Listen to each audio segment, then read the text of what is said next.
Do not, under any circumstances, go to these people to flame them. I don't support witch hunts, lynch mobbing, or flame wars, so don't do any of those. As for the subjects themselves, my video is for the purpose of criticism and entertainment. Take it or leave it. My content is not here to start drama. Please do not treat it like it is. Okay, I should probably explain what's going on here. Back in May, a user called Phantom N did a commentary on my first countdown, that being my top 10 disappointing games list. While the video admittedly was a valiant attempt to debunk me, I felt it was very poorly written and responded to said video with some issues I felt the video had. However, despite the comments being extremely long and detailed, I still felt that I could have explained my problems with this video better. Ever since he made his video, I was thinking, you know, this might be a good opportunity to get into commentaries, and decided to make this video as my introduction to the commentary community. Here's hoping it's a good one.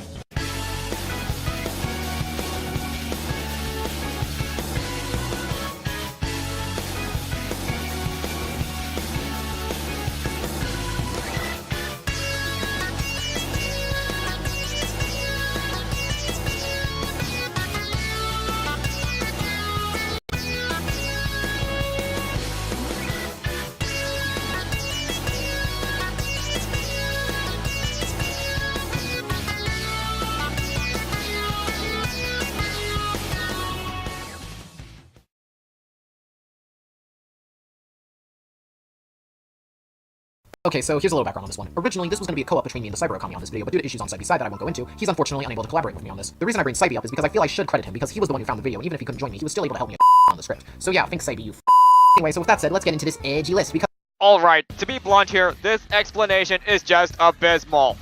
All it really consists of is Phantom bringing up Cyber Okami's involvement with this video, and then calling him out for being unable to join for a collab, when just citing him in some sort of credits would have resolved this a lot quicker and more conveniently. To make matters worse, he doesn't even bother to explain me or my video besides calling it an edgy list right before the intro theme, which is easily the most important part of commentary introductions. Because of this, anyone seeing this video for the first time will have no idea what video in particular you're even commentating on until your intro montage, when you really should have explained my video in the explanation. Also, if we want to get into really precise details, throughout the entire video, not just this intro, Phantom N does not speak my name at all, except in text during the montage. I'm sure someone will just dismiss this last point as a nitpick, but it really threw me off when I saw this video.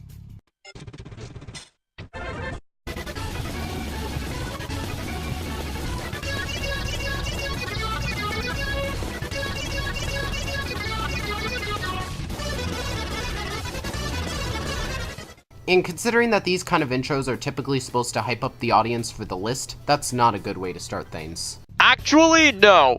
Hyping up the list is the purpose of the explanation after the intro, and considering you skipped that part, I'm just going to assume you found no issues with it.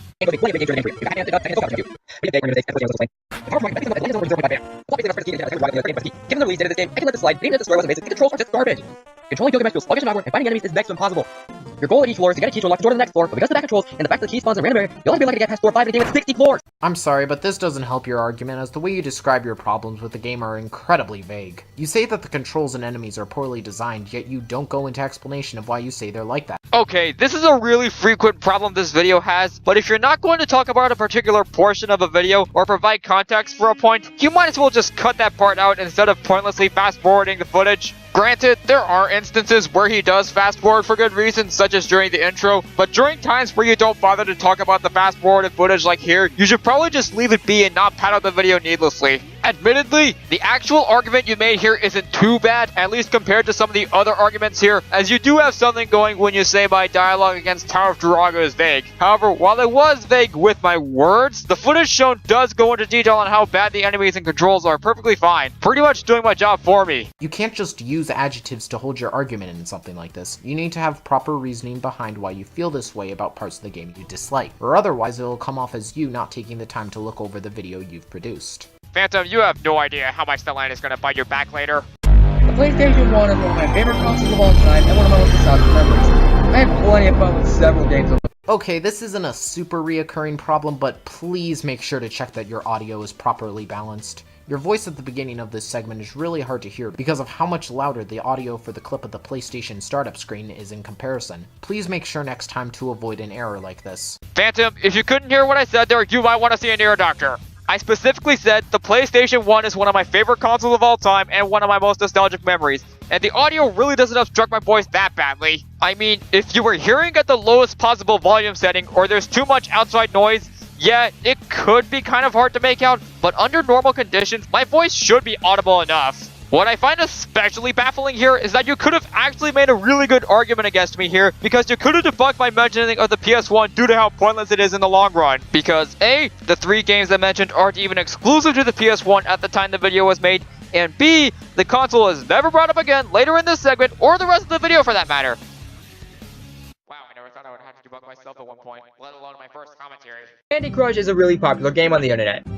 While I personally wasn't interested in it, even the slightest bit, in the early 10s, developer King struck a deal with Microsoft to install the game into any computers that upgraded to Windows 10, including mine.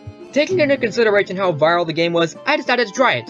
And honestly, I wasn't seeing it. You specifically stated that this was a list about games that you were hyped for but ended up disappointing you. Saying one of the entries didn't even interest you in the slightest completely removes the main idea of what you're supposed to be talking about.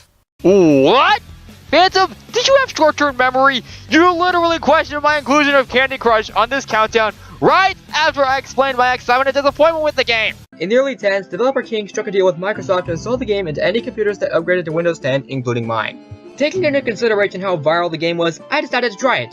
And honestly, I wasn't seeing it. Also adding on to this is an annoyance I've seen occur way more times than there should be, especially in more recent commentaries. Look, even if a segment of a video ends up being unqualified for said video, that doesn't mean you can just say, "This doesn't belong here," skip the rest of the segment, and call it a day. By doing so, you're missing the opportunity to point out vital problems that could really help your target improve their work.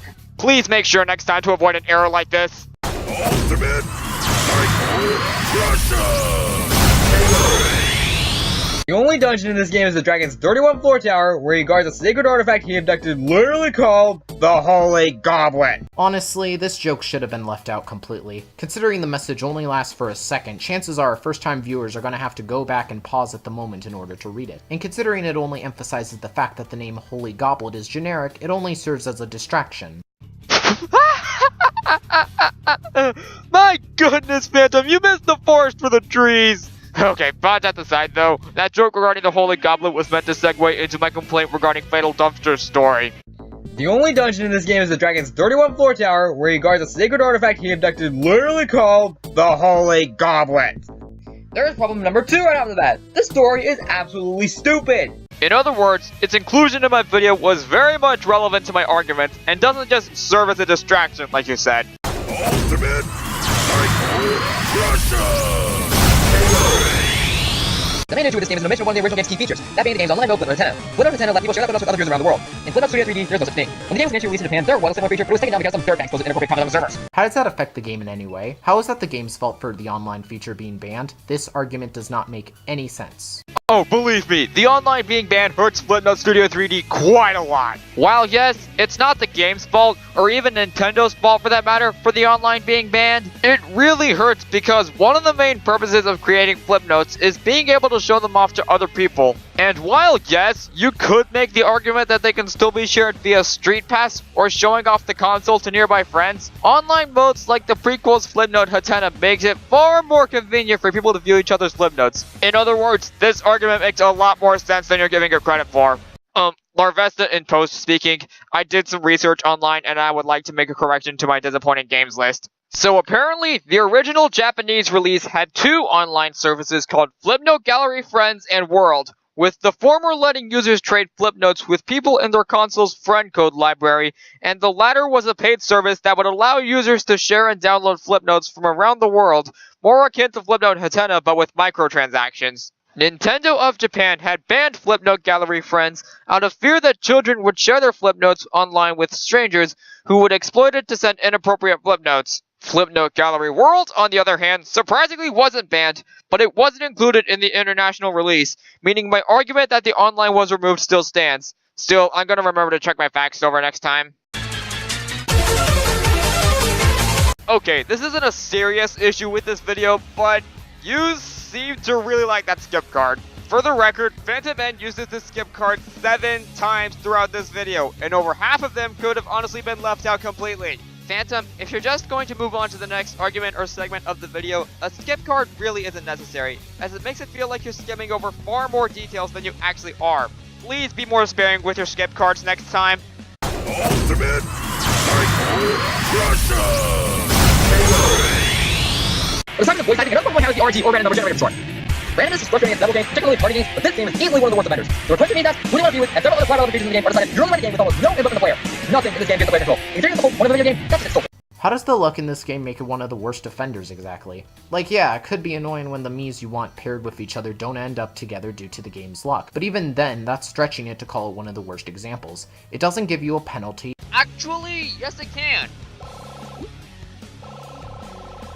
Phantom Head, why you don't do research? It doesn't make you restart from an earlier point in the game, and even then, there are ways to influence the Miis to get the outcome you want, such as collecting travel tickets to build relationships as an example. Phantom, just because there are ways to influence the game doesn't mean the luck factor is automatically not an issue. Again, there are several instances in Tomodachi Life where the player has no means of progressing, such as when a Mii asks for a specific item that the player has absolutely no means of obtaining at that point in the game. Because of this, your argument just comes off as lackluster at best. Alright, considering that the number 1 segment has problems I've already mentioned before, and he actually has some decent reasoning for disliking the number 1 candidate, I think it's about time I gave my final thoughts. You can't just use adjectives to hold your argument in something like this. You need to have proper reasoning behind why you feel this way about parts of the game you dislike, or otherwise it'll come off as you not taking the time to look over the video you've produced. I find this hypocrisy! But seriously though, if my number 1 segment does have issues, then why not go over what issues the segment has? I really wouldn't mind if there were repeats of issues you previously brought up, as long as you can give valid critiques on why the number 1 segment of my video has issues. Heck, even slapping a wall of text to the side would get the job done if you didn't want to pad out the video, but you just left your audience in the dust, forcing them to go over to my video to decipher just what I did wrong in that one particular segment. Alright, considering there really isn't anything wrong with the final thoughts, I might as well end this video here and give my final thoughts. Okay, this video could have been much better, to be honest. Phantom, did you even watch my video closely and thoroughly? Most of the arguments you made here were really lazily put together and felt like you paid absolutely no attention to the video in question. Heck, a lot of what you said in your final thoughts ironically coincides with my final thoughts in this video. A lot of your arguments for why the games were on here fell flat on their face and felt like you didn't really put any time into thinking it through. On top of that, there were also times where I felt the editing of your video could have been handled better. Whether it was your audio balancing, the timing of your jokes, there were numerous times where I felt you could have looked over the video and changed it, but instead rushed through it. Honestly, I feel the main problems this video has is because you didn't take the time to look it over. However, just like what you said in your final thoughts, I do see you being able to improve from this if you take the time to look over your work and check to make sure your arguments are valid. Even if I did come off as mean-spirited, spiteful, or arrogant in some of my points, I don't mean for any of this to come off as me harassing you. I do want the best for both of us, and hopefully, if you learn from your mistakes in this video, you can become far better. With that said, I'm the Blazing Larvesta, signing out.